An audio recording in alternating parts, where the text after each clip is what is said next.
রাজধানীর উত্তরায় milestone school and কলেজে বিমান বাহিনীর প্রশিক্ষণ বিমান বিধ্বস্তের ঘটনায় নিহতের সংখ্যা বেড়ে ৩২ হয়েছে। স্বাস্থ্য মন্ত্রণালয়ের বিশেষজ্ঞদের তত্ত্বাবধানে ডিএনএ অ্যানালাইসিসের জন্য নমুনা সংগ্রহ করা হয়েছে, পাঠানো হয়েছে সিআইডি ল্যাবরেটরিতে।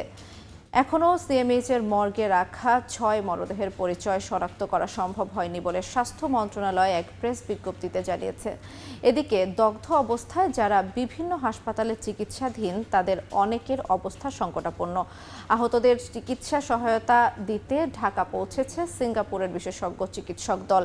দিবাগত রাতে স্বাস্থ্য মন্ত্রণালয়ের কর্মকর্তারা তাদের স্বাগত জানান। এ ঘটনায় আহত, নিহত, নিখোঁজ শিক্ষার্থী এবং অন্যান্যদের প্রকৃত সংখ্যা নির্ণয় করে ঠিকানাসহ তালিকা প্রস্তুতে ৭ সদস্যের তদন্ত কমিটি গঠন করেছে মাইলস্টোন স্কুল অ্যান্ড কলেজ কর্তৃপক্ষ।